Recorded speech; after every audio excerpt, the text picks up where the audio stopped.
Para Él es el tiempo.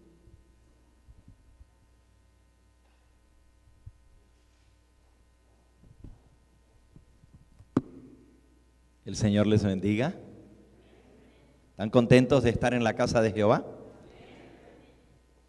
Dijo el salmista, es mejor un día en tus atrios que 1000 fuera de ellos. Anoche, pues, extrañamos estar en la casa del Señor, pero hoy estamos aquí de regreso para abrir la santa palabra. Nos hemos encomendado a Dios y por eso estamos listos para que el Espíritu Santo nos guíe en el estudio de hoy. Les damos la bienvenida a aquellos que se nos unen a través del canal Latin TV 63.5. Bienvenidos. También aquellos que se unen a nosotros a través de la pantalla, a través del internet, a través de otros canales de televisión y también a través del video. Que la bendición del Señor les acompañe donde quiera que están. El tema que nos toca en esta noche es sumamente interesante.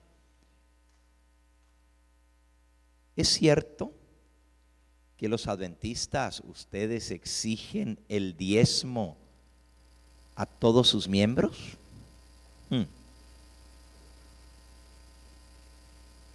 Sigue diciendo, ¿es el diezmo parte de la antigua ley y el viejo pacto que fue abolido por Cristo? Y la última pregunta dice, ¿cómo se financia el canal Latin TV y los centros evangelísticos, las distintas iglesias del Evangelio Eterno? Vamos a tratar de responder. Comencemos con la primera. ¿Es cierto que ustedes exigen el diezmo de todos sus miembros? Bueno, la palabra de Dios nos dice que Dios no quiere nada por la fuerza. Que todo lo que nosotros hacemos para Dios debe ser por voluntad y con amor. Nadie puede exigir nada, ni menos una iglesia. Si hay alguna iglesia que dice a sus miembros, si no das el diezmo, no puedes ser miembro de esta iglesia, está cometiendo un grave error. En primer lugar, porque solamente Dios conoce la situación de cada persona. Y hay personas que no pueden dar porque no tienen. Hay otras que no tienen esa convicción en su corazón y el Espíritu Santo es el único que convence. Por lo tanto, no nos toca a nosotros convencer. Nuestro trabajo es enseñar lo que la palabra de Dios enseña. Pero en tercer lugar, la Biblia dice que es Dios quien produce en nosotros el querer, como el hacer por su buena voluntad. Es Dios el que produce en nosotros querer y hacer. Así que no le toca ni al pastor Gambetta, ni a la iglesia, ni a los dirigentes, ni a ninguna denominación u organización religiosa exigir el diezmo de sus feligreses. Es algo que le pertenece solamente a Dios y al Espíritu Santo. Ahora, ¿qué enseña la palabra de Dios al respecto? ¿Qué dice la Biblia? Todos nosotros sabemos que la palabra de Dios habla acerca de los diezmos. Posiblemente el versículo más leído en todas las iglesias es el de Malaquías capítulo 3.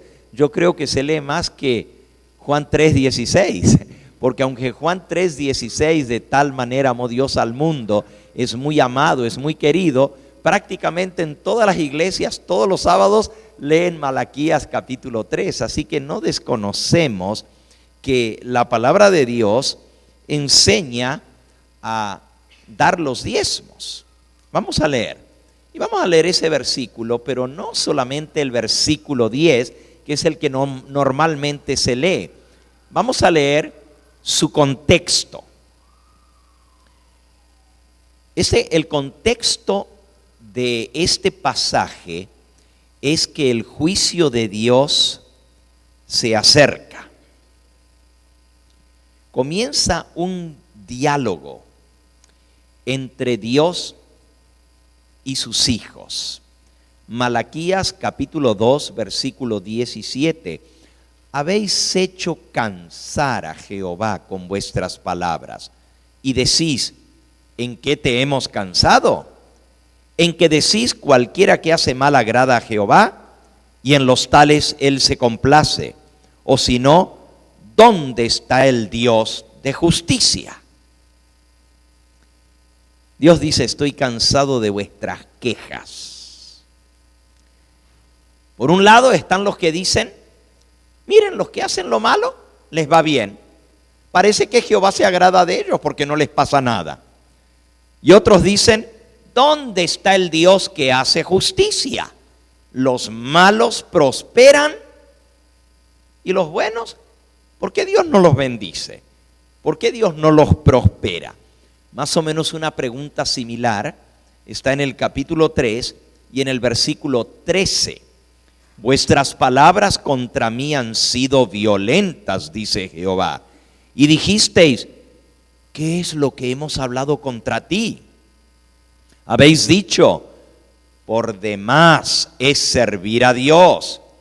¿Qué aprovecha que guardemos su ley y que andemos afligidos en presencia de Jehová de los ejércitos? Decimos pues ahora, bienaventurados son los soberbios y los que hacen impiedad. No solo son prosperados, sino que tentaron a Dios y escaparon sin castigo. Entonces, los que temían a Yahweh hablaron cada uno a su compañero. Y Yahweh escuchó y oyó, y fue escrito libro de memoria delante de él, para los que temen a Jehová, para los que piensan en su nombre, y serán para mí especial tesoro, ha dicho Jehová de los ejércitos, en el día en que yo actúe. Los perdonaré como el hombre que perdona a su hijo que le sirve. Entonces os volveréis y discerniréis la diferencia entre el justo y el malo, entre el que sirve a Dios y el que no le sirve. Enmarcado en medio de estas conversaciones entre Dios y su pueblo, quejas del pueblo de Dios contra Dios y Dios reclamándoles a su pueblo, se encuentra este pasaje tan conocido con respecto al diezmo. Dice el versículo 6 del capítulo 3, porque yo, Jehová, no cambio. Por esto, hijos de Jacob, no habéis sido consumidos. Desde los días de vuestros padres os habéis apartado de mis leyes y no las guardasteis. Volveos a mí y yo me volveré a vosotros, ha dicho Jehová de los ejércitos. Mas dijisteis, ¿en qué hemos de volvernos? ¿Robará el hombre a Dios? Pues vosotros me habéis robado. Y dijisteis, ¿en qué te hemos robado? En vuestros diezmos y ofrendas. Malditos sois con maldición, porque vosotros la nación toda me habéis robado. Traed todos los diezmos al alfolí, y haya alimento en mi casa, y probadme ahora en esto, dice Jehová de los ejércitos, si no abriré las ventanas de los cielos y derramaré sobre vosotros bendición hasta que sobreabunde. Reprenderé también por vosotros al devorador, y no os destruirá el fruto de la tierra, ni vuestra vida en el campo será estéril, dice Jehová de los ejércitos. Y todas las naciones os dirán bienaventurados, porque seréis tierra deseable, dice Jehová de los ejércitos. Dios dice, me habéis robado. ¿En qué? En vuestros diezmos y ofrendas. Ahora, si el diezmo es algo que nosotros le damos voluntariamente a Dios, porque nace de nuestro corazón, entonces ¿cómo Dios reclama? Ustedes me han robado.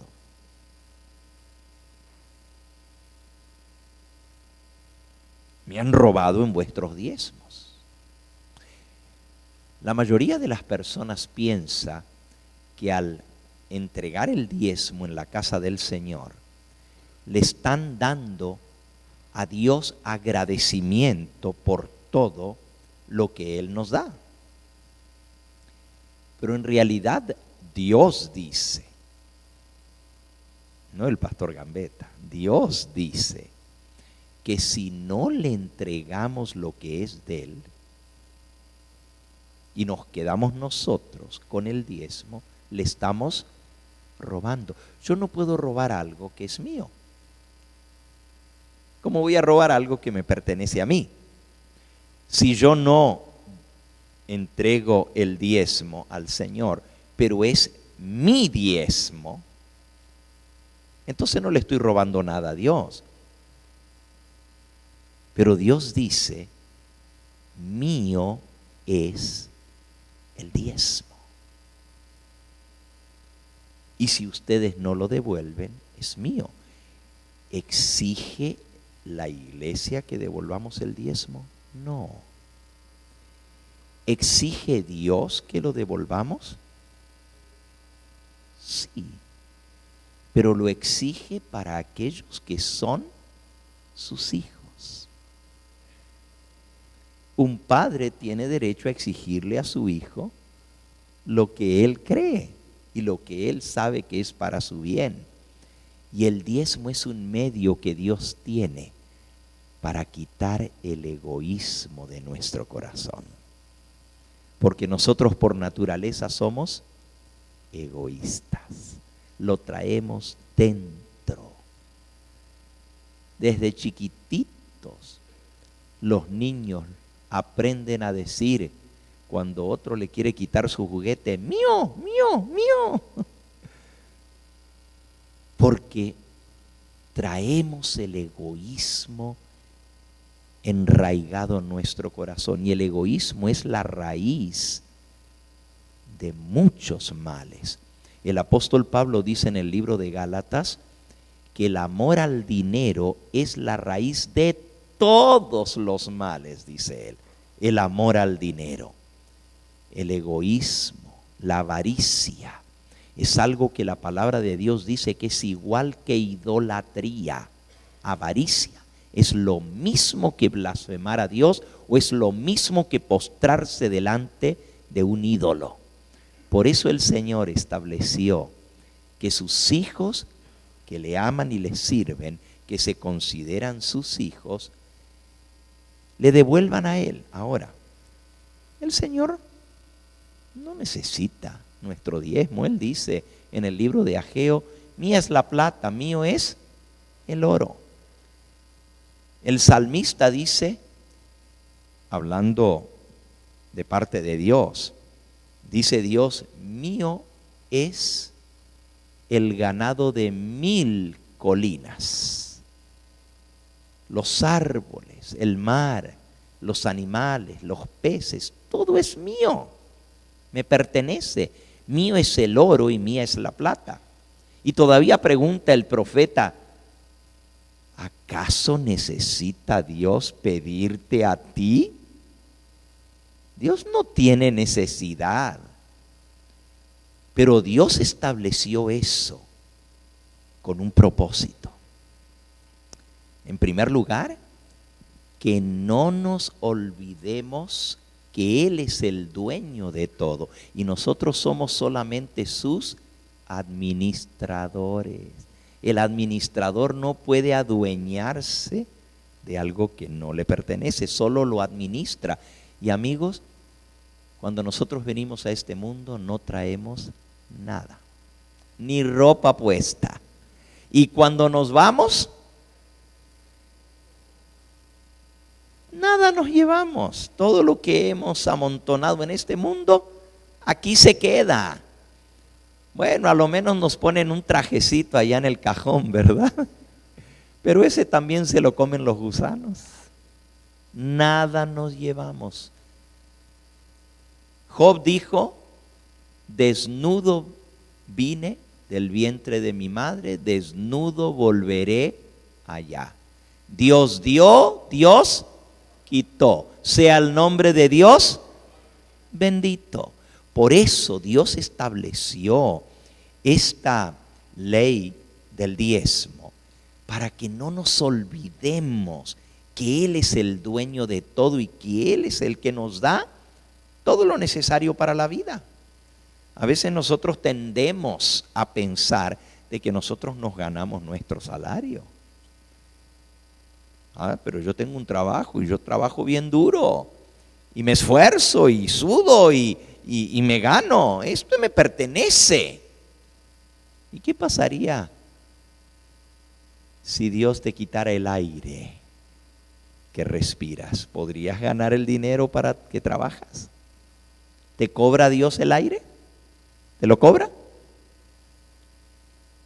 El hombre lo abusa y ensucia el medio ambiente y contamina el aire, pero Dios en su amor puso los vegetales, los árboles, las hojas, para que en su proceso de purificación limpien el medio ambiente en el cual vivimos.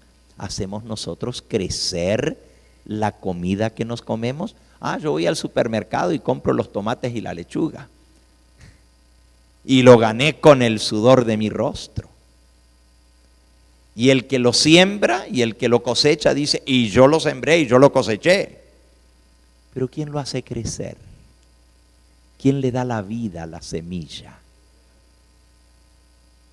Todo eso viene de la mano de Dios. Las cosas necesarias para la vida Dios no las cobra. El sol, ¿podría crecer la semilla sin el sol? ¿Sin la lluvia, sin el agua? Y todas esas cosas que nosotros decimos que nos las ganamos, en realidad le pertenecen a Dios. Por eso Dios dice en el libro de Deuteronomio, en el capítulo 8, Deuteronomio capítulo 8, dice el versículo 11, cuídate de no olvidarte de Jehová tu Dios, para no cumplir, más bien para que cumpla sus mandamientos, sus decretos y sus estatutos que yo te ordeno hoy. No suceda que comas y te sacies y edifiques buenas casas donde habitar, y tus vacas y tus ovejas se aumenten, y la plata y el oro se te multiplique, y podríamos decir nosotros, y tu cuenta del banco se haga sustanciosa, y todo lo que tuvieres se te aumente, y te enorgullezcas en tu corazón. Versículo 14. Y te olvides de Jehová tu Dios. ¿Cuál es el peligro que tenemos los seres humanos cuando hay prosperidad? Cuán fácil el que tiene todo se olvida de Dios. Cuán fácil el que no tiene necesidad de nada piensa, yo no necesito de Dios porque yo tengo todo, me lo gané con mi esfuerzo. Y dice aquí, no digas en tu corazón, versículo 17, no sea que digas en tu corazón, mi poder y la fuerza de mi mano me ha traído toda esta riqueza. Sino acuérdate de Jehová tu Dios, versículo 18, porque Él te da el poder para hacer las riquezas. ¿Quién es el que nos da la vida? Nos da la salud, nos da la fuerza y el poder para poder ganarnos lo que nos ganamos. Es Dios. Por eso dice, no te olvides de Jehová tu Dios. Dios dice algo muy importante en el pasaje que leímos hace un momento sobre el diezmo. Casi siempre leemos, traed los diezmos a mi casa, al granero, al alfolí. Haya alimento en mi casa, dice el Señor, y probadme en esto. Pero nos olvidamos de todas las promesas que Dios hace para aquellos que le son fieles en devolverle lo que Dios dice que es de Él. En primer lugar, Él dice, recibiréis bendición hasta que sobreabunde. Segundo dice, voy a prosperar lo que tú siembras. Tu árbol no va a ser estéril, va a dar fruto.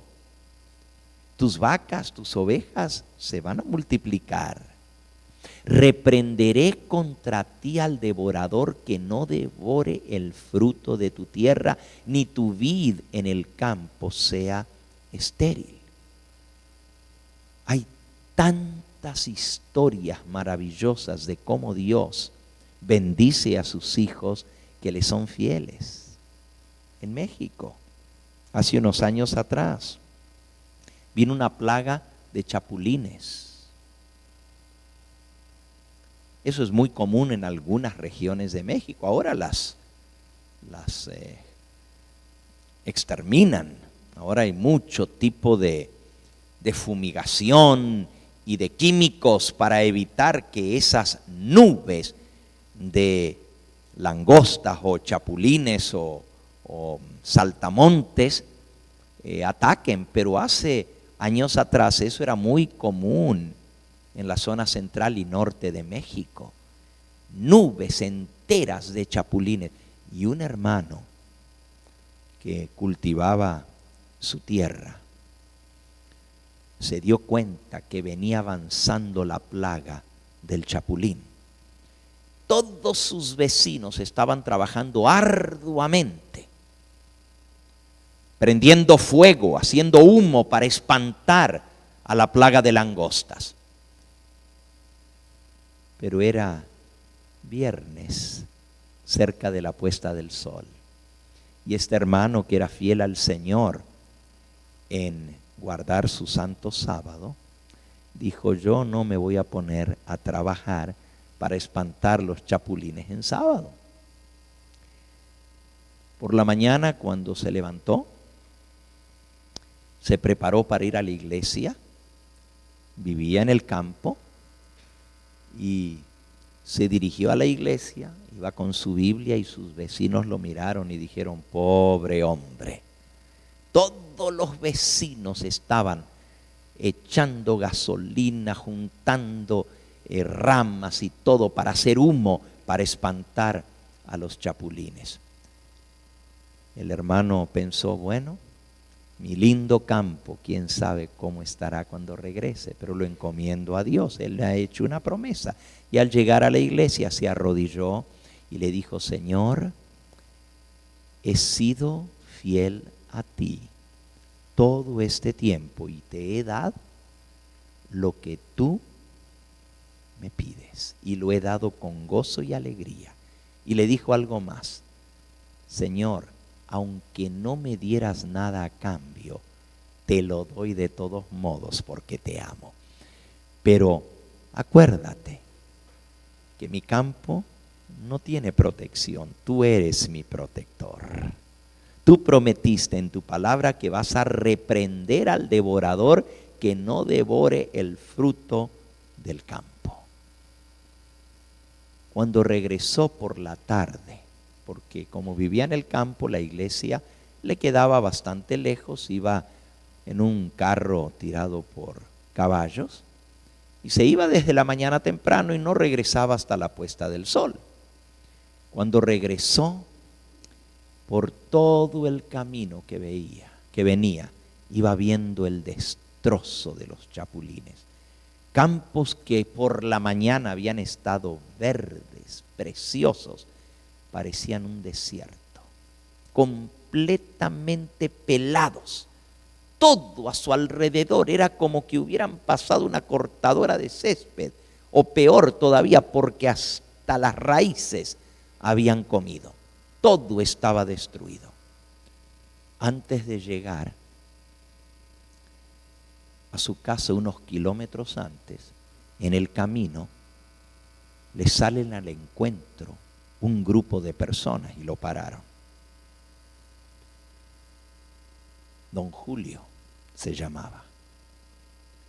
Don Julio, bájese del carro. ¿Qué pasa, amigos? Díganos cuál es su secreto. ¿Cuál secreto? ¿De qué? Pues usted tiene algo secreto que no nos ha compartido. ¿De qué? Él no había llegado a su casa. No nos engañe, díganos, ¿cuál es el químico que usted usa? ¿Cómo hizo para que los chapulines no comieran su campo? El hermano les dijo: acompáñenme a mi casa y les voy a mostrar el secreto. Todos sus vecinos lo siguieron, pero la sorpresa fue más del hermano. Cuando llegó, era impresionante. El campo de él estaba verde y todos los de alrededor estaban totalmente comidos. Pero era como que los chapulines venían avanzando. Cuando llegaron al camino que separaba su campo del otro campo anterior, como que tomaron el camino y se fueron para los costados. Todo anterior, el campo anterior, lo habían comido, pero al llegar venían avanzando hacia adelante, doblaron a la derecha y a la izquierda, pero donde terminaba el terreno de él, su parcela, a la derecha, y donde terminaba a la izquierda, los chapulines volvieron a voltear y comenzaron a comer los dos campos de los costados. Pero ¿quién los dirigía a los chapulines para saber qué hacer? Cuando terminó la parcela del hermano Julio, como que alguien les dio la orden y volvieron a cerrar filas y se juntaron otra vez al medio y siguieron caminando. Habían dejado el cuadrado perfecto de la parcela del hermano Julio. Él mismo estaba impresionado. Los hizo entrar a sus vecinos a su casa, los sentó y les dijo: es que yo tengo un socio que se encarga de esto, y mi socio se encargó de los chapulines. Y les leyó lo que nosotros leímos: traed todos los diezmos al alfolí, hay alimento en mi casa, y probadme ahora en esto, dice Jehová de los ejércitos, si no abriré las ventanas de los cielos y derramaré sobre vosotros bendiciones hasta que sobreabunden, y reprenderé también por vosotros al devorador, para que no devore el fruto de vuestro campo, ni vuestra vid en vuestro campo quede estéril. Y todas las naciones de alrededor te dirán bienaventurado, y serás tierra deseable. Hermanos, historias como estas hay por todas partes. Yo tenía una compañera que estudiaba conmigo en el colegio. Yo estaba en la universidad estudiando teología en Argentina y tenía muchos compañeros, pero esta compañera venía de una zona en la Argentina que se llama Mendoza. Mendoza es una zona al lado de la cordillera que divide la cordillera de los Andes entre Chile y Argentina, un poco al sur del país. Es una zona muy hermosa, precordillera. muy linda. En los estados o las provincias de San Juan, San Luis, Mendoza, Neuquén, se cultiva mucho la vid. Y de ahí vienen los grandes vinos argentinos y viñedos, kilómetros y kilómetros, miles de kilómetros de viñedos. Pero esta amiga mía y el papá de ella, este hermano, tenía viñedos y tenía tomates. Y la historia es bastante similar, solo que esta vez no eran chapulines. Anunciaron por la radio que venía una tremenda helada, fuera de estación. Ya los tomates estaban bastante altitos, estaban en flor y la helada iba a quemar todos los tomates y también las vides. Otra vez, los vecinos haciendo todo lo que quisieran y lo que podían y sabían para hacer, para que no se quemara sus campos. En esa zona vivían varios hermanos que guardaban el sábado y todos se fueron para la iglesia. Al regresar, varios de ellos se encontraron con el milagro de que sus campos no habían sido tomados. La helada había quemado todo, completamente todo. Vinieron, y yo me recuerdo porque mi compañera, su padre era el que sembraba, y ella nos platicó, vinieron los canales de televisión de la ciudad a filmar, porque se miraba como que había sido una antorcha que hubiese quemado, estaba todo completamente quemado y marchito, se arruinó toda la cosecha de tomate de toda la provincia de Mendoza. Pero había varios campos que la helada no había afectado. Y todos tenían una cosa en común. Eran todos obedientes a Dios en el mandamiento cuarto que dice: acuérdate del día de sábado para santificarlo. Y eran todos obedientes en el mandamiento octavo que dice: no hurtarás, porque Dios dice que si no le devolvemos el diezmo, le estamos ¿qué? Robando. En el caso de esta compañera, y no voy a decir su nombre, porque la historia no es muy bonita.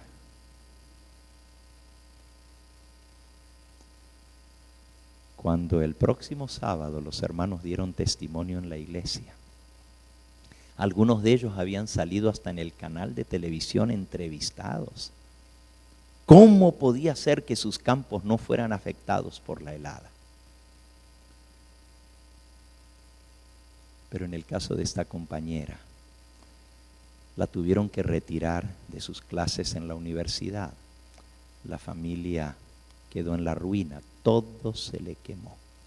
Y cuando fueron, los hermanos estaban dando testimonio en la iglesia de cómo Dios los había bendecido. Y el papá de mi compañera pasó al frente y también dio un testimonio llorando y dijo: yo no puedo decir el mismo testimonio que los hermanos. Mis campos se arruinaron todos, perdí toda la cosecha de tomates e incluso el dinero que pedí prestado para la siembra, ahora no tengo con qué pagarlo. Y tengo que confesar ante toda la hermandad que Dios es justo. Yo siempre le he devuelto al Señor algo, pero siempre decía, bueno, no tengo que ser tan exacto. Ahí más o menos. Dios me bendijo, más le doy. Pero nunca realmente me puse a sacar la cuenta de cuánto le tenía que dar a Dios. Mi esposa siempre me decía: ¿has contado bien las ganancias para devolverle al Señor lo que es de Él? Y yo siempre le decía a mi esposa: sí, yo siempre le devuelvo el diezmo. Y era cierto. Aquí el tesorero de la iglesia puede decir que yo devolvía algo, pero nunca un diezmo exacto. Eso fue la razón por la cual Dios no pudo bendecirme. El hermano hizo la promesa al Señor de que de allí en adelante le sería fiel. Los demás hermanos que habían sido bendecidos por el Señor apoyaron a este hermano. Ese año, las ganancias de la venta del tomate fueron 5 veces más que los años anteriores, porque no había tomate en toda la región, se había quemado, pero los hermanos cuyos campos no habían sido afectados vendieron al tomate a precio de oro. Les habían pagado muchísimo, y algunos hermanos, uno de ellos dio no el diezmo, se quedó él con el 10% de las ganancias y le devolvió al Señor el 90% en agradecimiento. Y todavía así fue tanta la ganancia de los viñedos y los tomates que tenían bendición hasta que sobreabunde. Y entre todos los hermanos de la iglesia apoyaron al hermano para pagar su deuda que había quedado de su siembra. En realidad, este hermano aprendió que hay que serle fiel al Señor. Ahora, voy a responder algunas más de las preguntas que están aquí. No solamente que el diezmo no lo exige, ni debe exigirlo ningún pastor, ni ninguna iglesia, sino que el único que tiene derecho a exigirlo es Dios, y es un pacto que yo hago con Él. Pero aquí dice, y por cierto, la pregunta que dice, ¿es cierto que ustedes exigen el diezmo a sus miembros? No, no es cierto. Aquí a nadie se le exige el diezmo. Lo enseñamos. Lo enseñamos tal cual como la Biblia lo enseña, pero no lo exigimos. El único que puede constreñirnos es Dios. Y así nos dice el apóstol Pablo en su epístola a los Corintios, segunda de Corintios 5:14, porque el amor de Cristo nos constriñe. Segunda de Corintios 5:14, el amor de Cristo nos constriñe. El único que te puede obligar es el amor. Cristo lo entregó todo por nosotros, pensando esto: luego que si uno murió por todos, luego todos murieron. Y por todos murió Cristo, versículo 15, para que los que viven ya no vivan para sí, sino para aquel que murió y resucitó por ellos. Así que ya no vivimos para nosotros, no nos pertenecemos, le pertenecemos al Señor porque Él nos compró con su sangre. La segunda pregunta ¿es el diezmo parte de la antigua ley y el viejo pacto que fue abolido por Cristo? Hace algunos años atrás, aquí en una iglesia de nuestro ministerio en el sur de California, una pareja comenzó a asistir a la iglesia, unos hermanos muy activos, ya mayores, pero muy lindas personas. Todavía los recuerdo con mucho cariño. Venían, participaban, venían de una iglesia evangélica, pero se unieron y decidieron hacerse miembros de la iglesia donde yo estaba atendiendo en ese momento. Y cantaban, alababan al Señor y los hermanos estaban muy felices. Pero un día le dijeron a un hermano de la iglesia: nosotros no entendemos por qué ustedes dicen que hay que dar el diezmo, si el diezmo es parte de la ley que fue abolida por Cristo. Nadie está bajo la obligación en el nuevo pacto de dar el diezmo. Eso me hizo investigar un poco más sobre esto. Y este hermano decía que el diezmo era para los levitas y que Dios había dado el diezmo para que fuese entregado a los levitas, y por lo tanto, ya que ahora no hay sacerdotes levitas, no estamos bajo la obligación de dar el diezmo. Bueno, veamos lo que dice la palabra de Dios con respecto a esto. Es cierto que la Biblia dice que Dios entregó el diezmo para los levitas. Levíticos 27, versículo 30 dice así. Levítico 27, 30.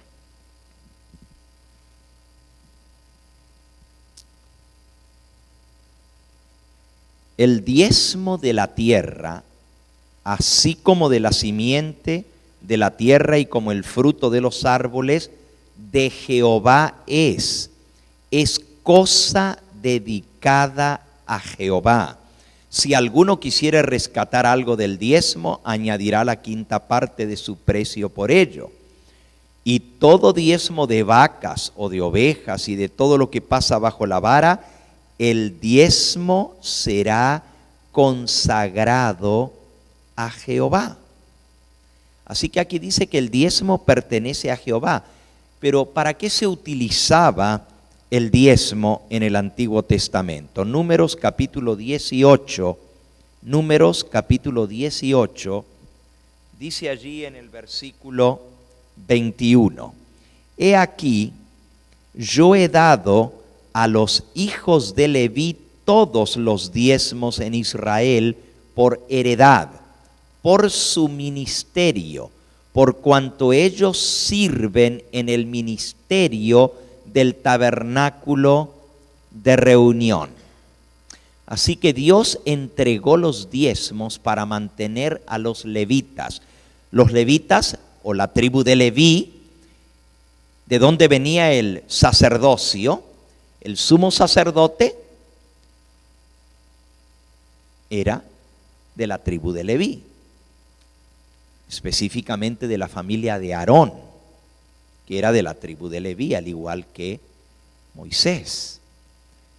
Y de ahí en adelante, desde el Sinaí en adelante, Dios entregó los diezmos para que los sacerdotes pudieran dedicarse tiempo completo al ministerio, a ministrar en el santuario y no tener que trabajar en otra cosa, sino dedicarse al trabajo sagrado de Dios. En todo el Antiguo Testamento el diezmo se usaba para los levitas, para mantener el ministerio. Y lo encontramos a lo largo de toda la Biblia. No voy a leer todos los pasajes, pero si gustan anotar algunos de ellos. Deuteronomio capítulo 12, Segunda de Crónicas capítulo 31, Nehemías capítulo 10 y versículo 37. Voy a leer ese. Nehemías 10, versículo 37 y 38.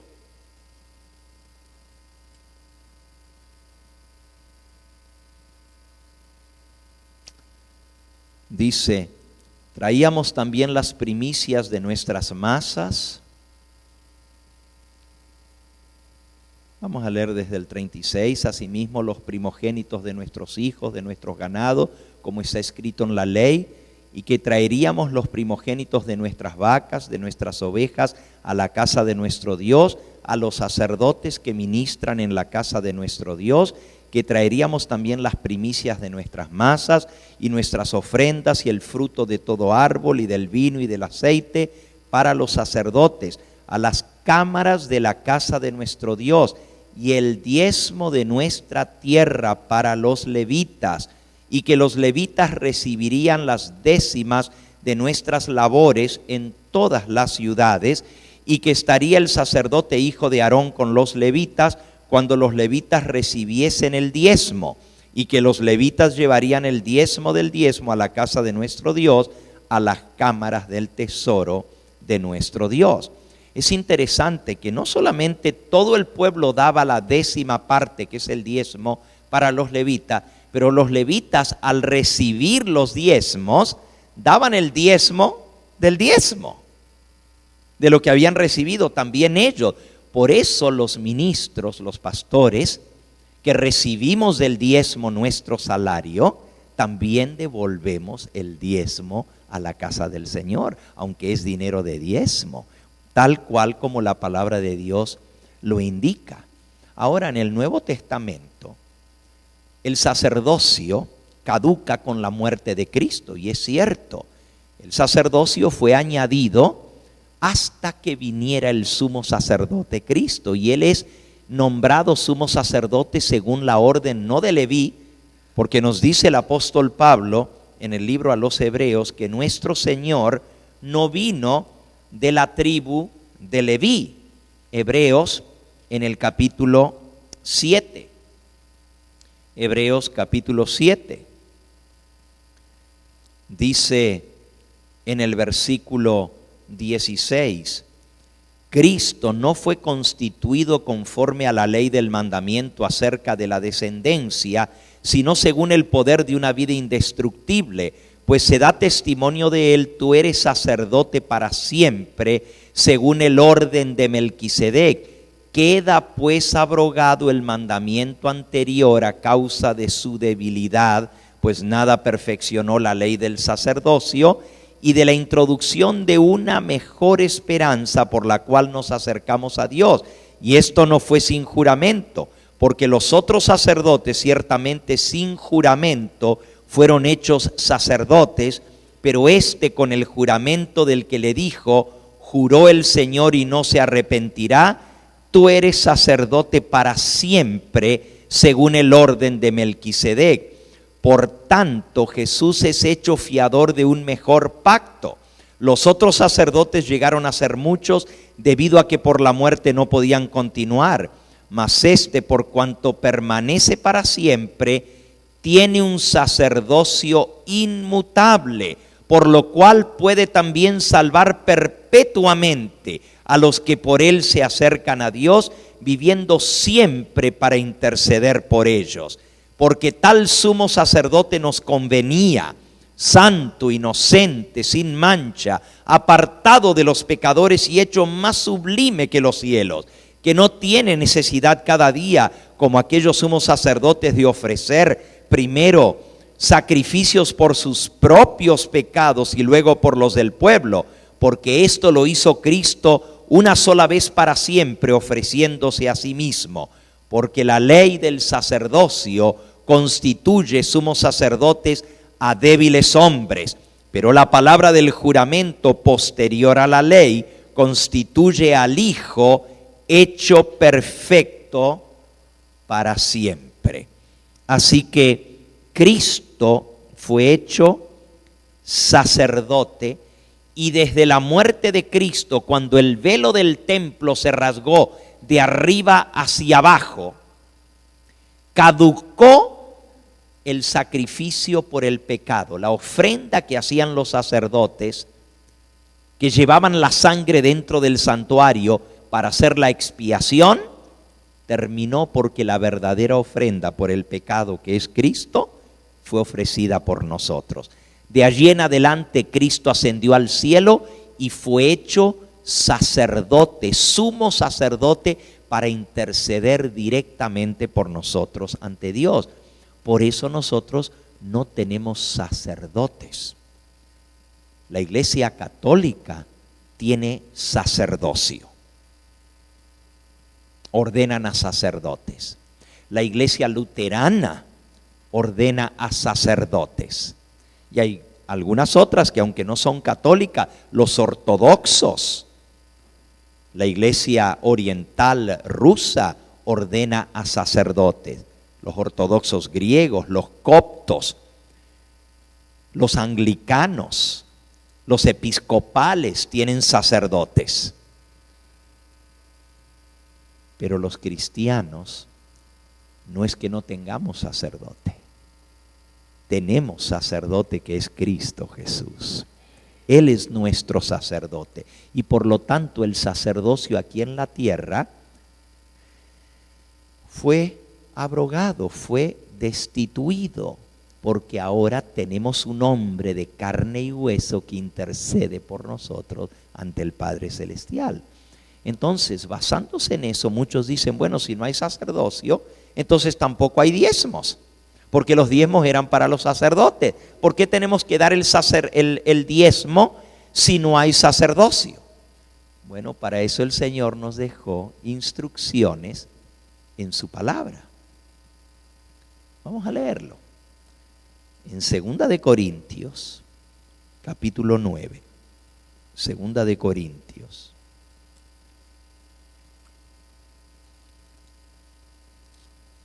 Tanto en 1 de Corintios 9 como en 2 de Corintios 9, en los dos capítulos, hay instrucciones con respecto a este sentido. Vamos a leer primero 1 de Corintios, capítulo 9. Y luego vamos a 2 de Corintios. Dice, comenzando en el versículo 1, los derechos de un apóstol. Dice Pablo, ¿no soy yo apóstol? ¿No soy libre? ¿No he visto a Jesús el Señor nuestro? ¿No sois vosotros mi obra en el Señor?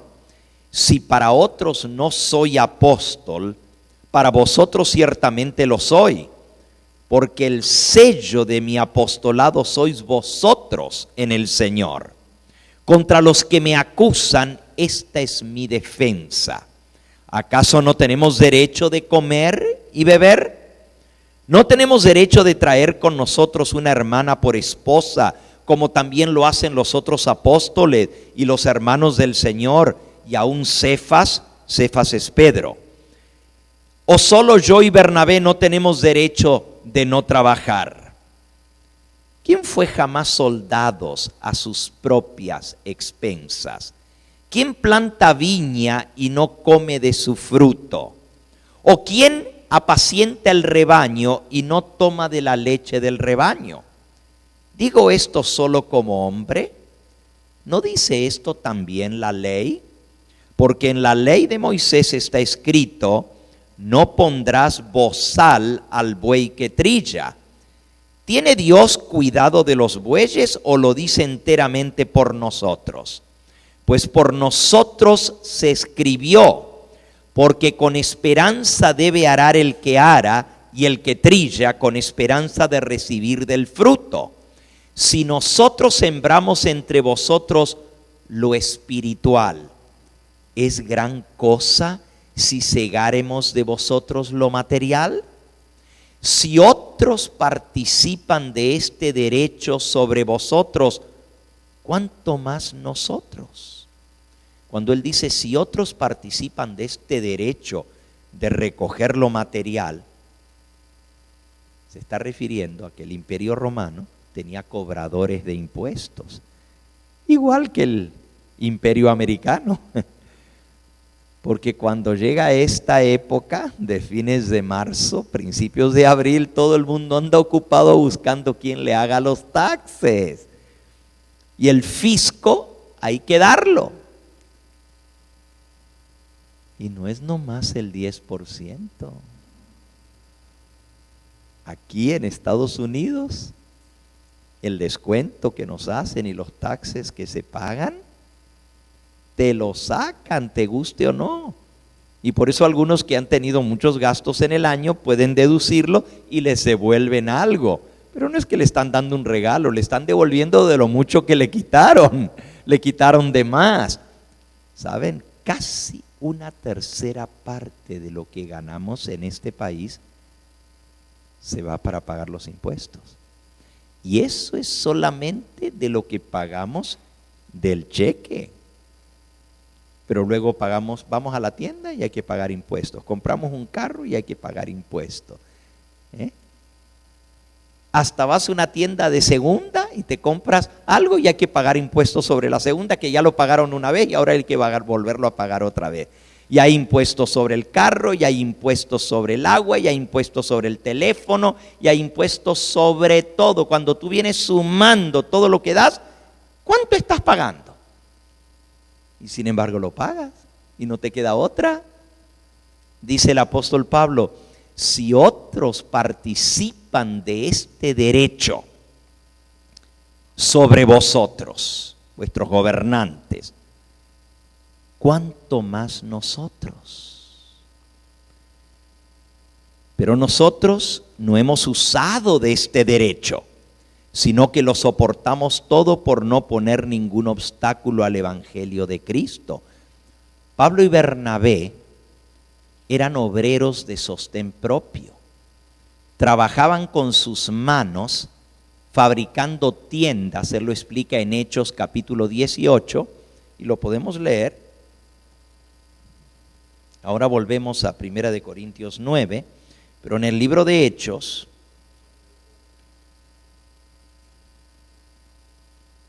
nos dice allí en el capítulo 18,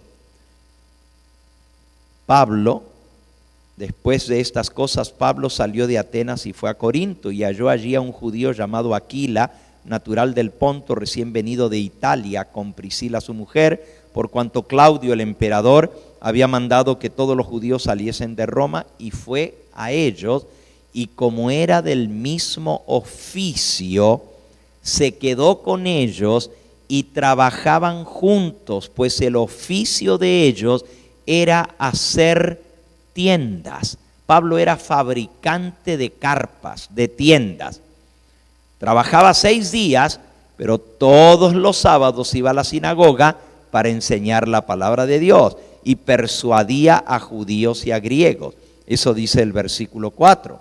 Y en el capítulo 20, dice en el versículo 33 y 34, ni plata, ni oro, ni vestido de nadie he codiciado. Antes vosotros sabéis que para lo que me ha sido necesario a mí y a los que están conmigo, estas manos me han servido, y en todo os he enseñado que trabajando así se debe ayudar a los necesitados y recordar las palabras del Señor Jesús, que dijo: más bienaventurado es dar que recibir. Así que Pablo dice: yo no he usado del derecho que todos los apóstoles tienen. Volvamos al pasaje que estábamos leyendo allí en Primera de Corintios capítulo 9. Primera de Corintios 9, versículo 11 y 12.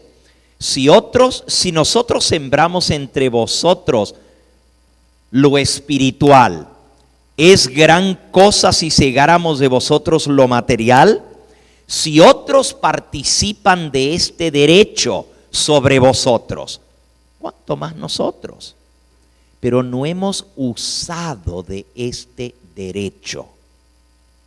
Ahora noten lo que él dice: yo, Pablo y Bernabé, que está conmigo, y los que estaban conmigo, no hemos usado de este derecho. Derecho es algo que les corresponde, no es nomás algo que lo pueden tomar voluntariamente, es un derecho. Pero dice: nosotros no hemos usado de ese derecho, sino que lo soportamos todo por no poner ningún obstáculo al evangelio de Cristo. ¿No sabéis que los que trabajan en las cosas sagradas comen del templo? Versículo 13. Y que los que sirven al altar, del altar participan. Versículo 14. Así también ordenó el Señor a los que anuncian el evangelio que vivan del evangelio. ¿Quién ordenó esto? El Señor. Así que, hermanos, los que dicen que esto del diezmo era solamente para el Antiguo Testamento y que solamente para la tribu de Leví, se equivocan, y se equivocan doblemente. Primero, porque mucho antes que existiera la tribu de Leví, ya el diezmo se devolvía al Señor. Saben que el diezmo lo encontramos en el libro de Génesis, y recién en el Éxodo está cuando el pueblo de Israel sale de Egipto y Dios escoge a la tribu de Leví para el sacerdocio. Pero mucho antes de eso, Abraham devolvió los diezmos de todo a Melquisedec, sacerdote del Dios Altísimo. Eso lo encuentran en Génesis en el capítulo 14 y en Génesis en el capítulo 28, para que ustedes vean que el diezmo viene mucho antes de que existiera la tribu de Leví.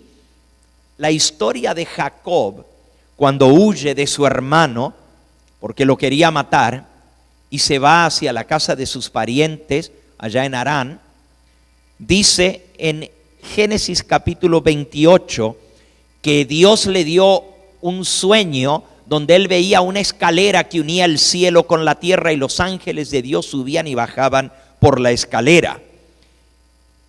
Dice en el versículo 12 de Génesis 28, y soñó, y aquí una escalera que estaba apoyada en la tierra y su extremo tocaba el cielo, y aquí que ángeles de Dios subían y descendían por la escalera.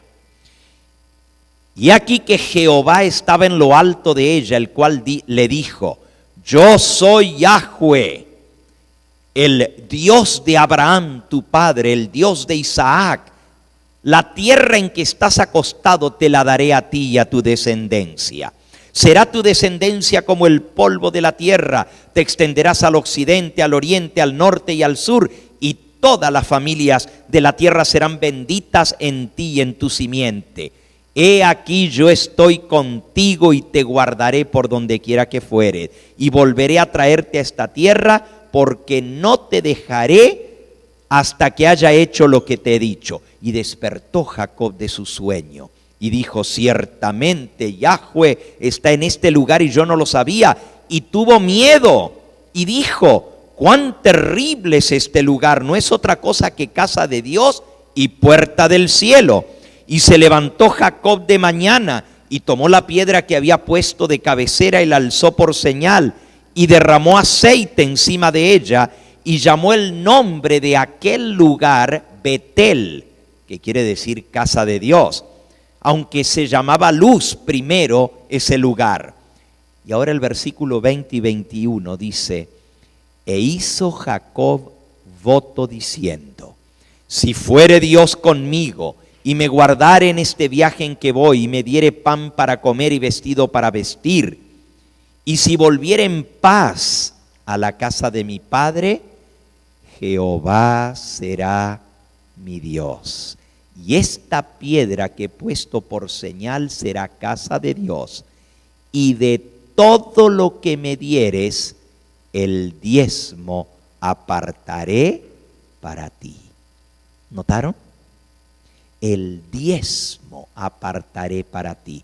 Jacob hizo esta promesa porque Dios le dijo: te voy a bendecir hasta que sobre la bendición. Y eso le hizo recordar inmediatamente. Y Jacob no tenía nada.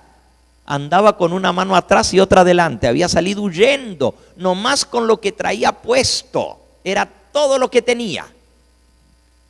Pero le hizo la promesa: Señor, de todo lo que tú me des, te voy a devolver el diezmo. Y Dios lo bendijo, hermano. Se fue de su tierra sin nada, más que con lo puesto. Regresó con cantidad. Venía con sus esposas, venía con sus hijos, venía con sus siervos, con sus criados, venía con sus esclavos, venía con ganados, ovejas, vacas, bueyes, asnos, camellos. Dios lo bendijo de una manera tremenda, y la bendición más grande fue que le perdonó su pecado y lo puso en gracia con su hermano. Se reconciliaron y volvieron a ser una familia perdonada. Qué lindo. Esas son las bendiciones de Dios para los que les son fieles. Así que los que dicen que el diezmo era solamente para los judíos, para la tribu de Leví, ignoran que el diezmo lo encontramos en la Biblia desde el libro de Génesis, y también lo encontramos en el Nuevo Testamento. Ahora, hay personas que dicen: bueno, pero Jesús no habló del diezmo, y como yo soy cristiano y sigo a Jesús, pues si Él no habla del diezmo, yo tampoco voy a dar el diezmo. Bueno, Jesús sí habló del diezmo y está registrado en el Nuevo Testamento y son palabras de Cristo. En el libro de Mateo, en el capítulo 23, Jesús habla acerca de los fariseos y los reprende porque ellos enseñaban cosas que ellos mismos no cumplían.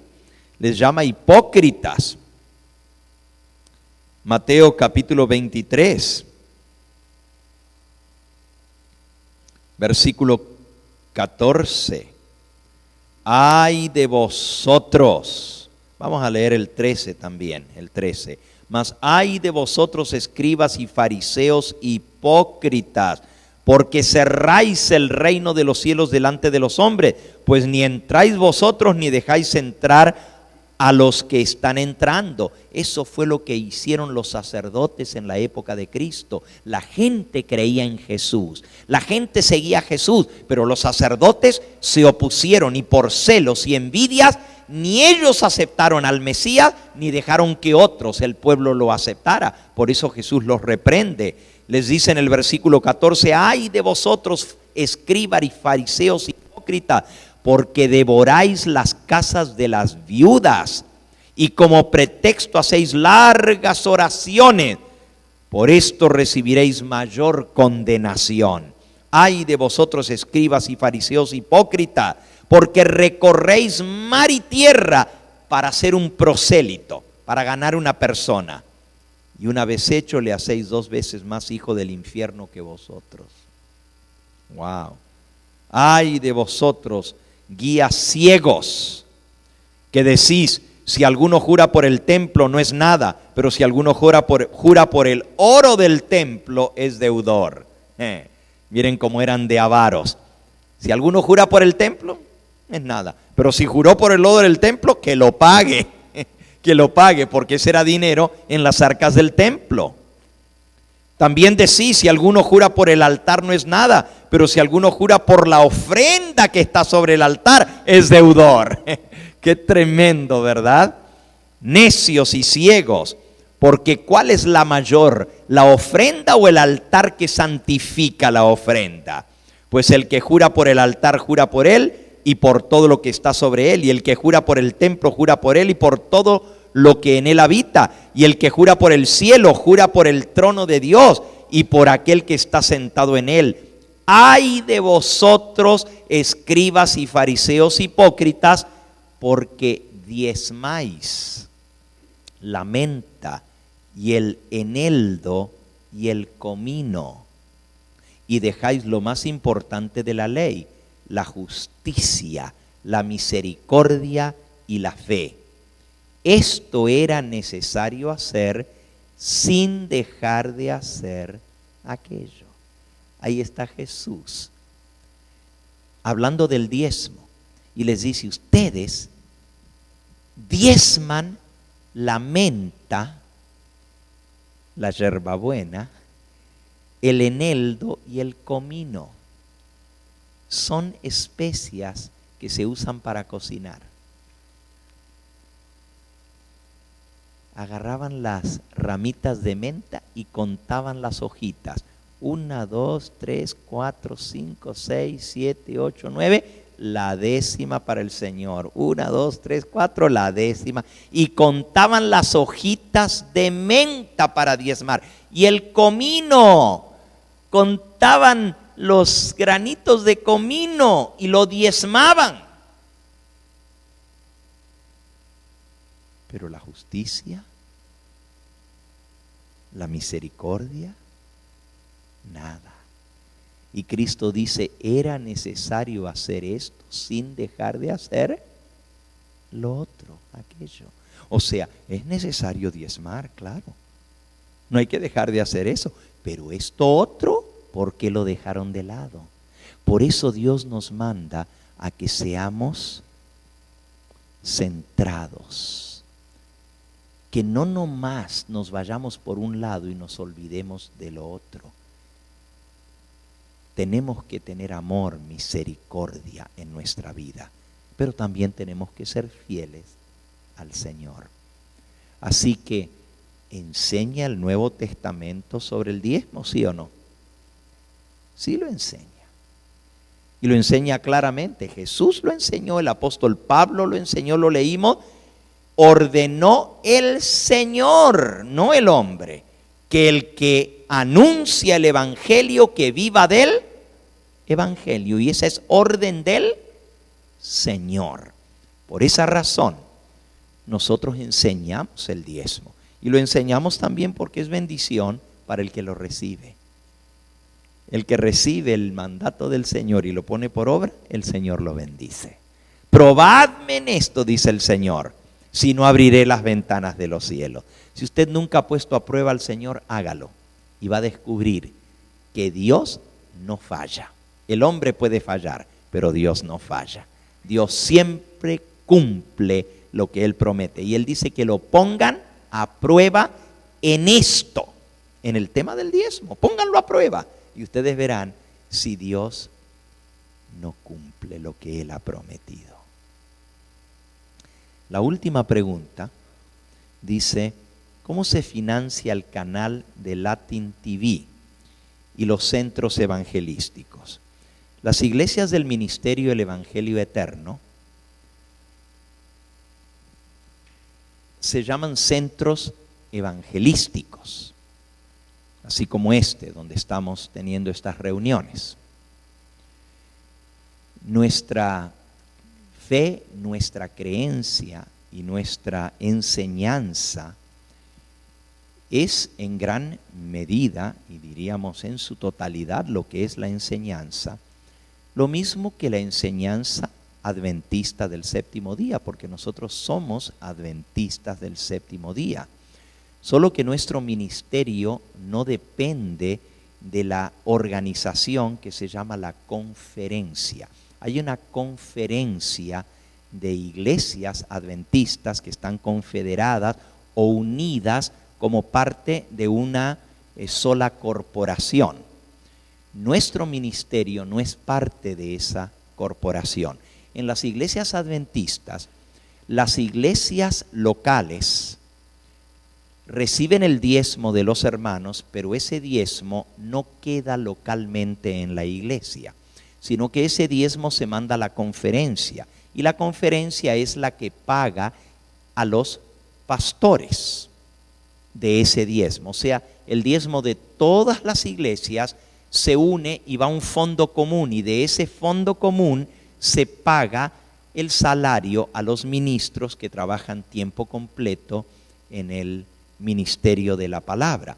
Y es un buen método, es muy bueno, porque entonces no es como en otras iglesias y sin el deseo de ofender a nadie, ¿verdad? Hay otras denominaciones donde el diezmo se lo dan directamente a los pastores.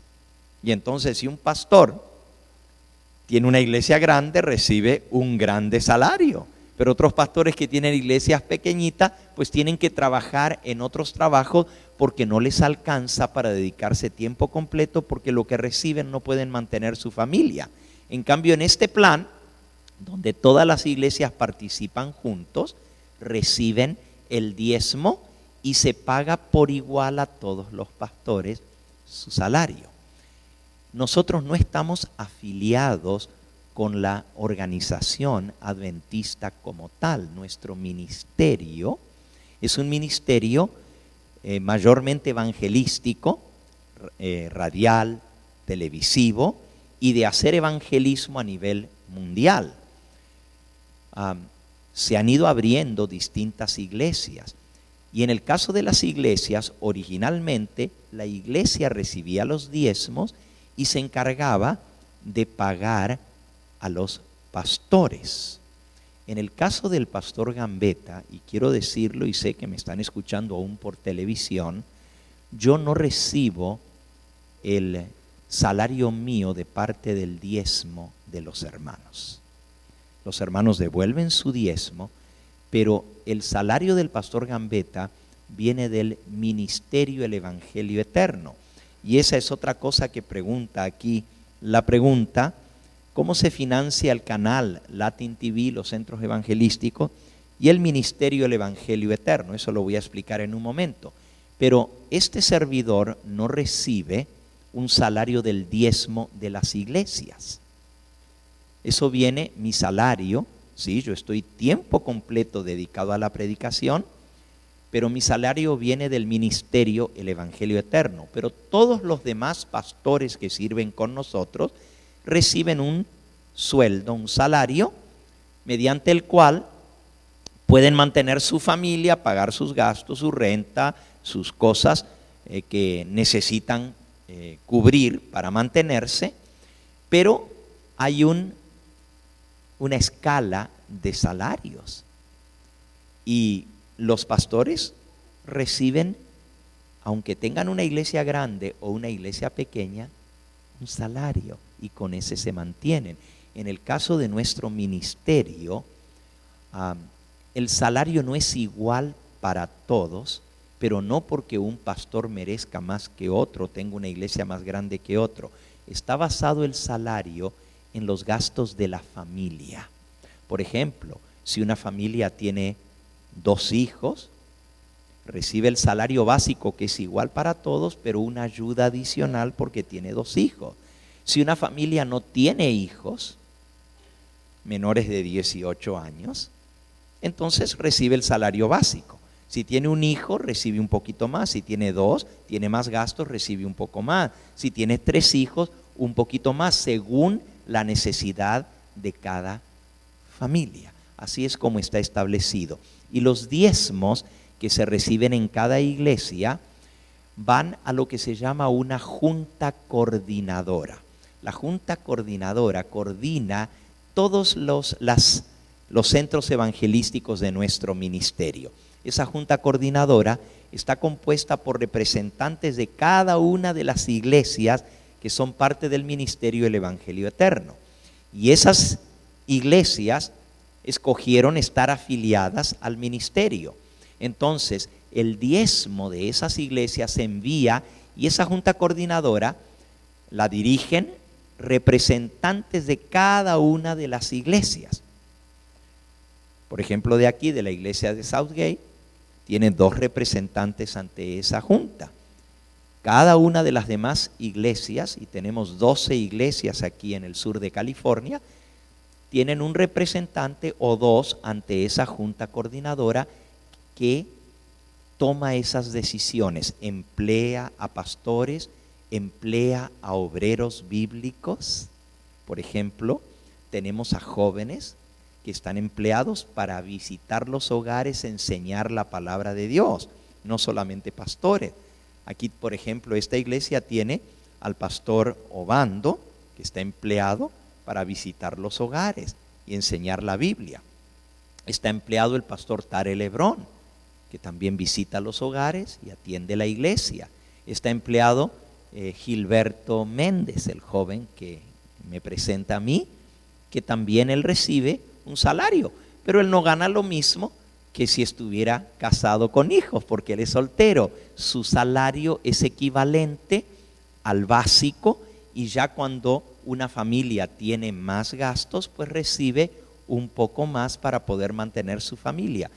No son salarios para hacerse ricos, son salarios para cubrir las necesidades, para que al llegar al fin de mes podamos pagar la renta, el seguro del carro, el teléfono, comprar la comida, y así no preocuparnos de tener que estar buscando cómo cubrir nuestras necesidades y poder despreocuparnos y dedicar el tiempo completo a la predicación del Evangelio. Así es como se maneja el diezmo dentro de las iglesias que son del Evangelio Eterno, o sea, de los centros evangelísticos. También de todas las iglesias contribuyen para mantener el canal Latin TV.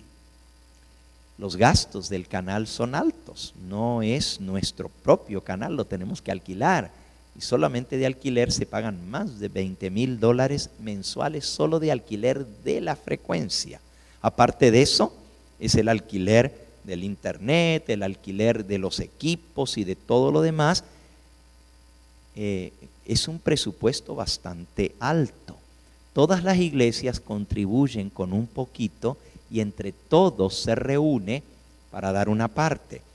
el ministerio del Evangelio Eterno recibe también de la venta de los materiales, videos, libros, Biblias, y lo que queda de eso también va a ayudar para pagar los obreros que tenemos empleados. El ministerio tiene 12 empleados en las oficinas, en la filmación, en el canal, hay otros empleados, y todas esas personas reciben un salario de las donaciones que mandan del canal o de donaciones que mandan hermanos, no solamente de aquí del sur de California, sino de muchos lugares, de distintas ciudades, estados, y aún a veces, de vez en cuando, viene alguna donación del extranjero que nos apoya para mantener el ministerio. Pero mayormente son hermanos de aquí de Estados Unidos que mantienen.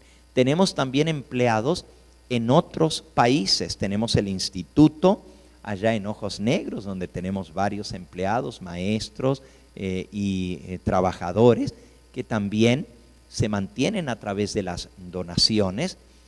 Tenemos empleados en distintos países, obreros que predican la palabra de Dios, obreros bíblicos que visitan los hogares, que atienden los intereses del canal de televisión.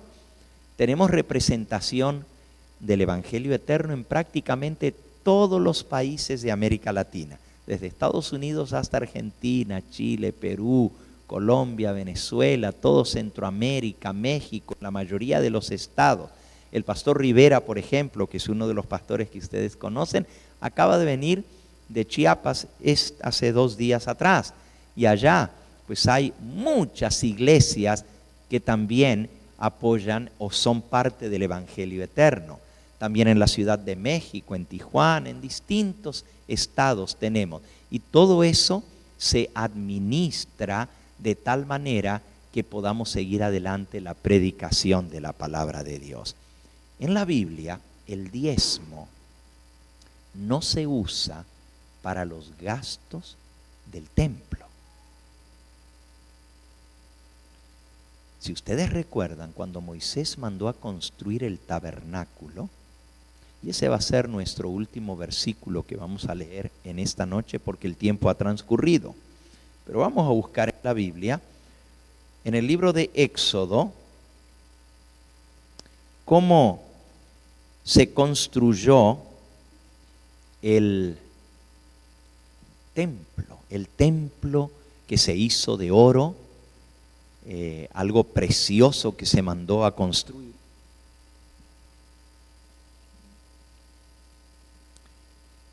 Dice aquí en Éxodo capítulo 36.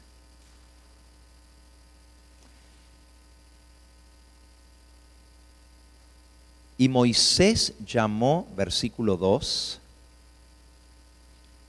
a Bezalel y a Aholiab y a todo varón sabio de corazón en cuyo corazón había puesto Jehová sabiduría, todo hombre a quien su corazón le movió a venir a la obra para trabajar en ella. Y tomaron de delante de Moisés toda la ofrenda que los hijos de Israel habían traído para la obra del servicio del santuario a fin de hacerla. Y ellos seguían trayendo ofrenda voluntaria cada mañana. Tanto que vinieron todos los maestros que hacían toda la obra del santuario, cada uno de la obra que hacía, y hablaron a Moisés diciendo: el pueblo trae mucho más de lo que se necesita para la obra que Jehová ha mandado que se haga. Entonces Moisés mandó pregonar por el campamento diciendo: ningún hombre ni mujer haga más para la ofrenda del santuario.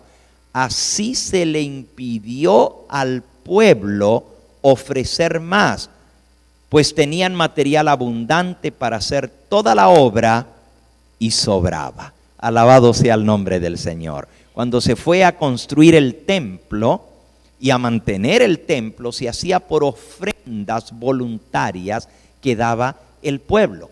La ofrenda es algo voluntario, eso Dios no lo exige.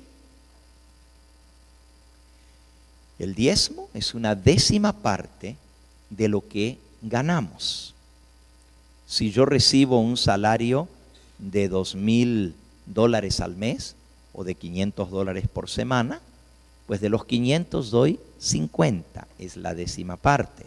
Si recibo un salario de $200 por semana, el diezmo es $20. O sea, es una 10ª parte. Eso está establecido por Dios. Las ofrendas son voluntarias. De lo que Dios nos bendice, le agradecemos a Él. Y cuanto más nos da, más le damos.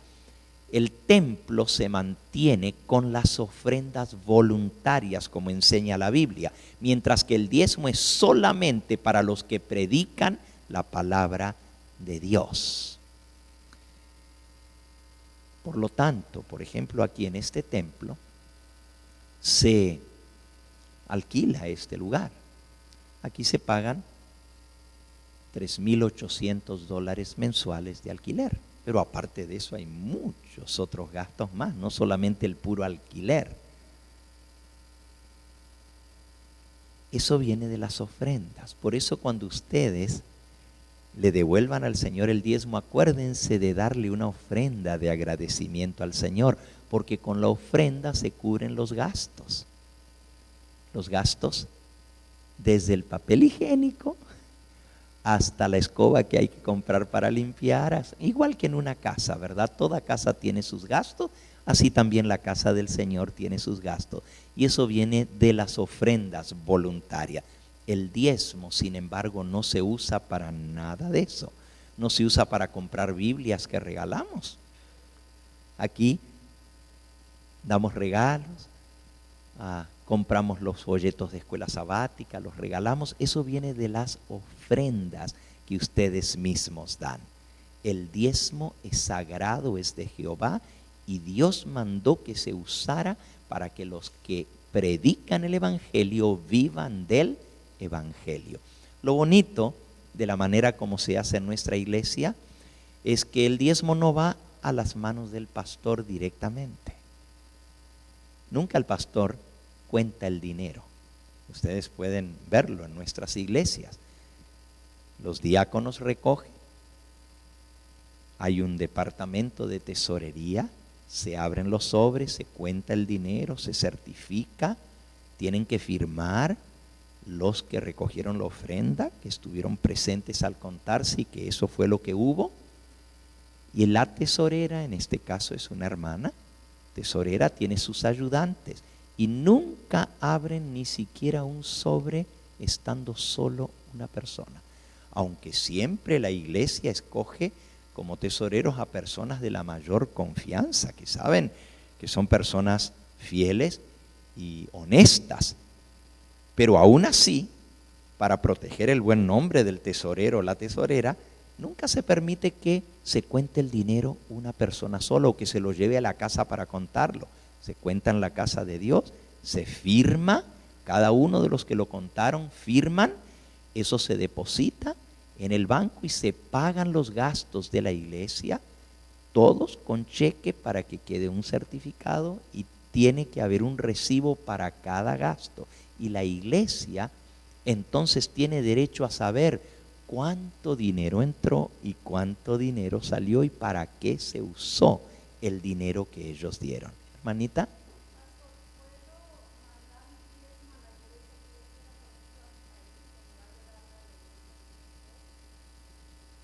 El diezmo es del Señor y el diezmo se usa para mantener a los pastores. No lo usa una iglesia local, literalmente. Si usted lo manda, por ejemplo, si usted es del Salvador y lo manda a su iglesia del Salvador, tampoco ellos van a usar ese diezmo para la iglesia. Lo tienen que entregar a la conferencia. Y la conferencia entonces paga los distintos pastores de ese mismo fondo. En la iglesia adventista, al igual que con nuestro ministerio, los diezmos de aquí de Estados Unidos ayudan a otros países. Por ejemplo, si usted da el diezmo aquí en una iglesia en California, un porcentaje de ese diezmo eventualmente va a ir para ayudar a otros países, y los hermanos que dirigen de distintos lugares a nivel de la iglesia mundial saben cuáles son los campos que tienen más necesidad y entonces mandan una parte de ese diezmo, un decir, para El Salvador. Si allá no hay suficiente, pero si usted, por ejemplo, manda su diezmo, que ustedes saben que en nuestros países se multiplica el diezmo, ¿verdad? El dinero. Por ejemplo, en México usted manda $1, pero allá son 12 pesos. Si usted comienza a mandar el diezmo y muchos hermanos mandan, por así decirlo, a México, entonces, cuando se hace la contabilidad y la obra, los dirigentes se dan cuenta que están recibiendo suficientes diezmos, entonces ya no necesitan ayuda de la iglesia de Estados Unidos porque están recibiendo esa ayuda. Entonces le bajan la ayuda que ellos tenían porque ya ustedes están mandando diezmos de aquí para allá. Pero de pronto usted dice, pues ya no los voy a mandar allá. Pero como ya se decidió y los presupuestos se hacen anuales y a veces o la persona se queda sin trabajo aquí, ya no reciben la ayuda de allá. Entonces es mejor hacerlo organizadamente. Es igual que aquí con nosotros. Si usted da su diezmo, no nomás lo está dando para aquí, para esta iglesia, es para ayudar a todos los pastores que trabajan en el ministerio, aún los que están en México reciben de los diezmos que se dan aquí, porque ahí el diezmo es poquito, son pesos y no alcanza para mantener a los pastores allá en México. Entonces de los diezmos de aquí se ayuda para pagar a los pastores de México y de otros países. Así que al dar su diezmo en su iglesia en Estados Unidos, ya usted está ayudando para otros lugares. Esa es mi respuesta que le puedo dar. Lo mejor es entregarlo donde usted está siendo bendecida, donde el Señor la tiene y donde se le está alimentando espiritualmente y atendiendo a usted como miembro. Ahí es donde usted lo da. Y ese dinero, si hace falta para otros lugares, también va a llegar, porque así es como nos manejamos dentro de la Junta Coordinadora. La Junta Coordinadora también tiene representantes de todas las iglesias y, por cierto, la tesorera de esa Junta Coordinadora es la misma tesorera que es tesorera de esta iglesia. Y entonces ella les puede dar testimonio de cómo al fin de mes, cuando toca pagar salario, de aquí salen salarios aún para ayudar a los pastores en México y en otros lugares que no alcanza o que no hay suficiente. Ahora, si allá entra lo suficiente para pagar los salarios de los pastores, entonces ya no mandamos la ayuda. En otras palabras, si usted decide, ok, yo voy a dar mi diezmo en Tecate, o voy a dar mi diezmo en Aguascalientes, y usted lo manda para allá, perfecto.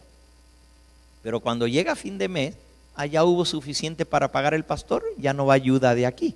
Pero si usted lo dio aquí y allá no alcanzó, pues de aquí va a ir la ayuda de todos modos para ayudarle allá. Eso es lo bonito, que todos estamos trabajando en común acuerdo para apoyarnos unos con otros. ¿Alguna otra pregunta que ustedes tengan sobre esto? Hermanita.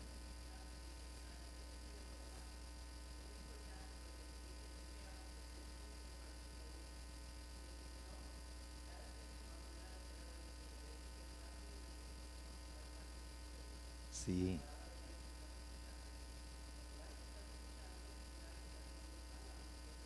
Amén.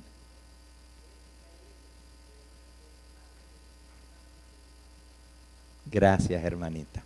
Para aquellos que no le escucharon, porque ella no tenía el micrófono, para los que están en el canal o nos están viendo por la pantalla, la hermana dice que la bendición del Señor se derrama y Él manda el pan del cielo para alimentarnos. Y si estamos recibiendo el pan aquí, ¿por qué entonces vamos a mandar nuestro diezmo allá a otro lugar? Si donde estamos recibiendo el pan es aquí, pues aquí demos para que haya alimento en mi casa, dice el Señor, y Él abrirá las ventanas del cielo para derramar bendición hasta que sobreabundo. ¿Alguna otra pregunta o comentario, hermanos? Sí, nuevamente, hermanita.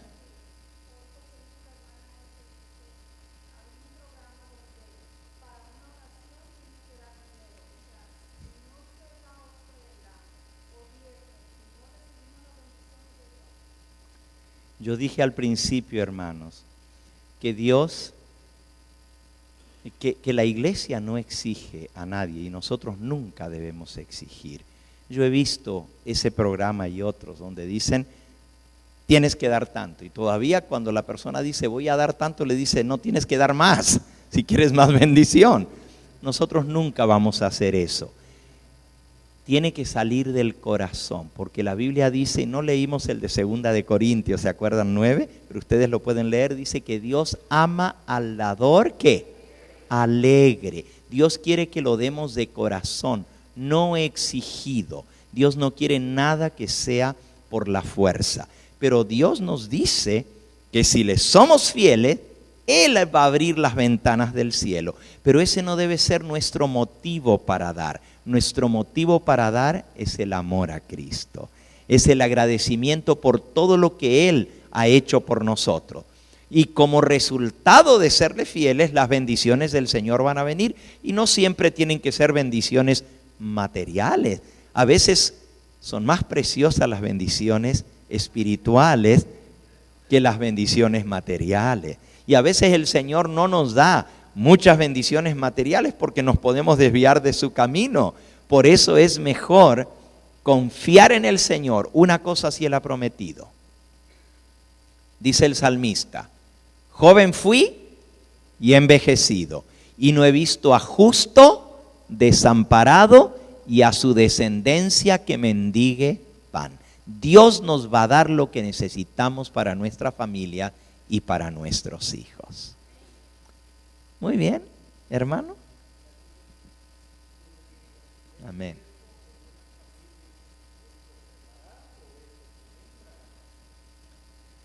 El hermano pregunta si el diezmo en una familia es por separado o es lo que entra a la casa. De lo que el Señor nos da a nosotros, le damos. Si usted hace las finanzas todas juntas, pues entonces de todo eso junto va a dar su diezmo. Si usted trabaja y su esposa trabaja y los dos ponen el dinero juntos, pues de ahí del dinero juntos van a dar el diezmo. Pero si tiene hijos que ya son mayores, usted le enseña a serle fieles al Señor y a ellos les toca dar su diezmo de lo que el Señor les bendice a ellos. O sea, de todo lo que recibimos le damos al Señor. Algunos hasta dan, y es bueno hacerlo. Si nos regalan algo, yo digo, bueno, esto fue un beneficio para mí. ¿Cuánto costó? Quizás no sé exacto lo que costó el regalo, pero puedo decir, bueno, me regalaron esta corbata, costó $30, pues voy a dar $3 de agradecimiento al Señor, ¿verdad? Es una manera de decirle al Señor, reconozco que todo lo que viene a mí es tuyo y es por bendición tuya. Y por eso le somos fieles a Él en todo. Nunca le podemos dar de más al Señor. Al contrario, más le damos, más nos bendice. Más nos bendice. Eso es lo bonito. ¿Algo más, hermanita?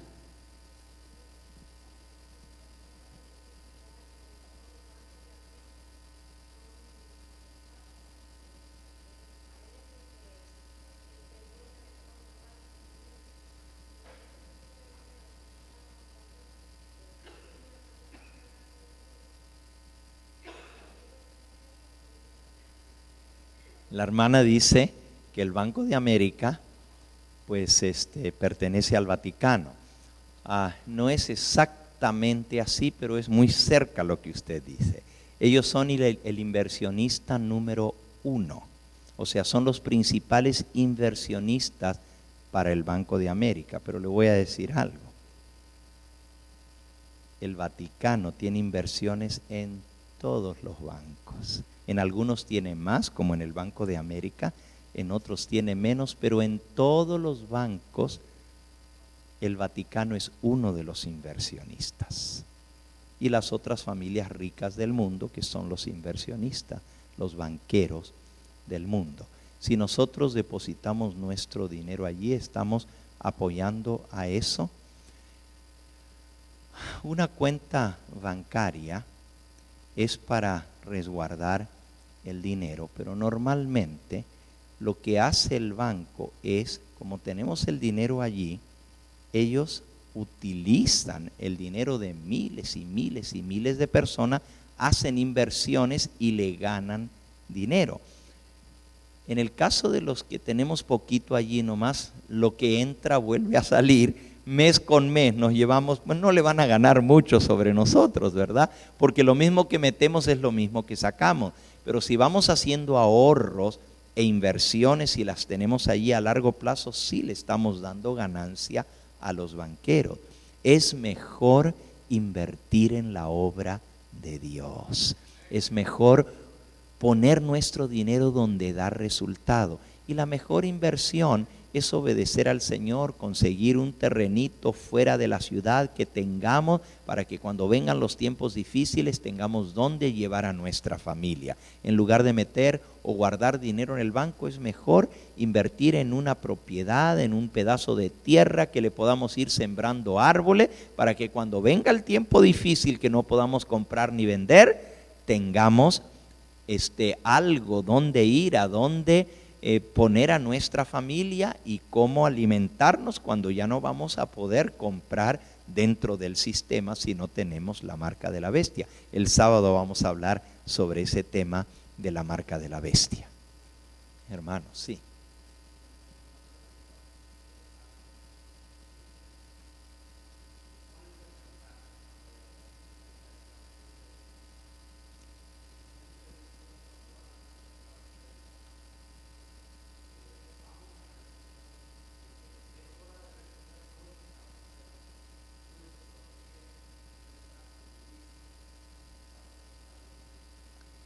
Pues debieran decir, ha llegado la hora de recoger los diezmos del Señor y las ofrendas del Señor, porque a Él le pertenecen y a Él se las devolvemos, no son nuestras ofrendas. Así debe ser, así debe ser. Y sería muy bueno que se corrija eso en nuestras iglesias y que los hermanos que anuncian la ofrenda o el diezmo digan, ahora vamos a devolverle al Señor lo que es suyo. De su mano recibimos y a Él le damos, porque todo es de Él. Así es, tiene razón usted, hermano. Bien, hermanos, vamos a ponernos en pie y vamos a concluir en esta noche pidiéndole al Señor que Él, que nos ha revelado estas verdades en su palabra, nos ayude a entender cuán importante es mostrar nuestro amor y nuestro agradecimiento a Dios y no olvidarnos de Él. No solamente en nuestros diezmos, en nuestras ofrendas. Al terminar nuestra vida, muchos se olvidan de Dios.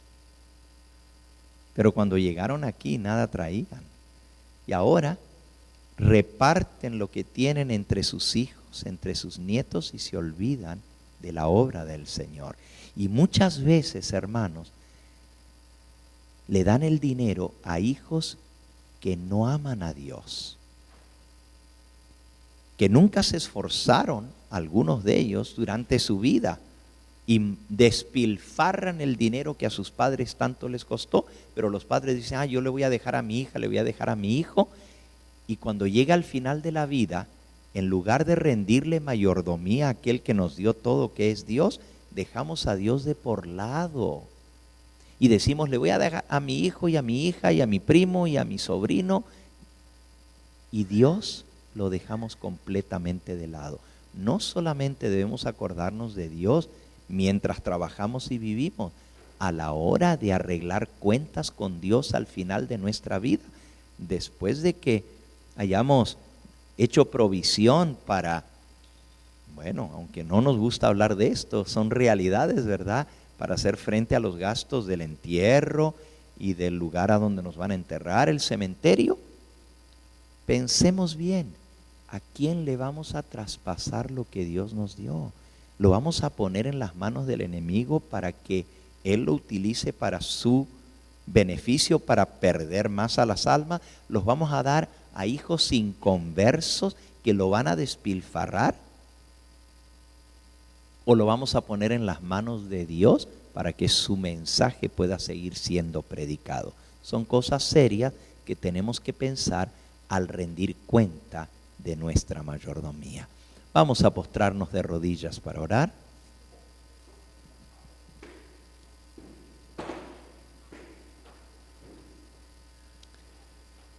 Nuestro Padre y nuestro Dios, bendito y glorificado sea tu nombre.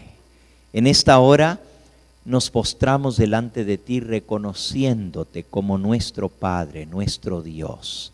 Te damos gracias por nuestro Salvador Jesucristo y porque tú nos diste el ejemplo, entregándolo todo por nosotros, lo más precioso que tenía el cielo, tu amado Hijo, lo diste para nuestra redención.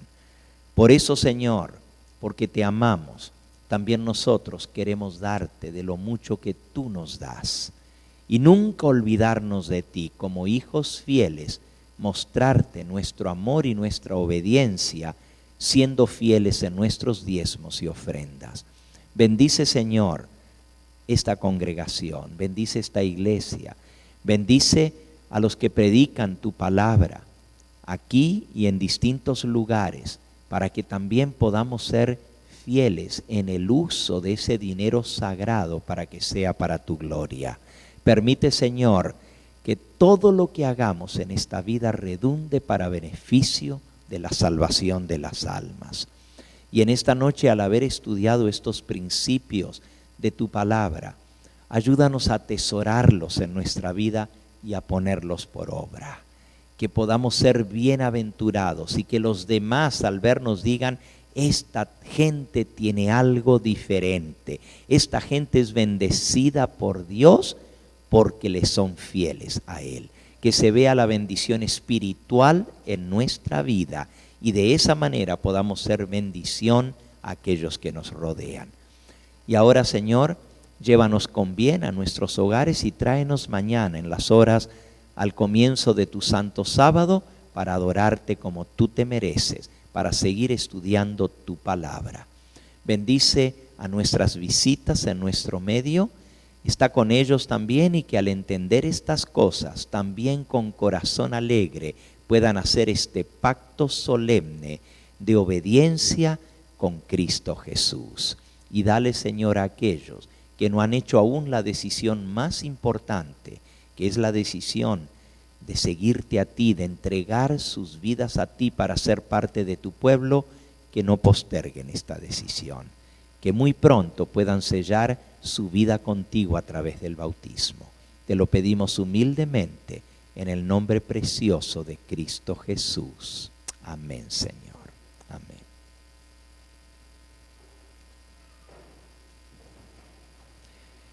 Les despedimos en esta noche. Queremos decirles que el tema de mañana vamos a estar respondiendo a preguntas como: ¿qué tipo de música debe usarse para adorar a Dios? ¿Es bueno danzar en la iglesia así como David danzó? ¿Se pueden usar panderos y otros instrumentos musicales? ¿Acepta Dios todo esto? ¿Qué acerca de los adornos, de los cosméticos? ¿Cómo quiere Dios que nos vistamos? Estas preguntas vamos a estar respondiendo mañana por la noche. Y no olviden, en la mesa a la salida hay material para que ustedes puedan compartir con sus seres queridos. El Señor les bendiga y muy buenas noches.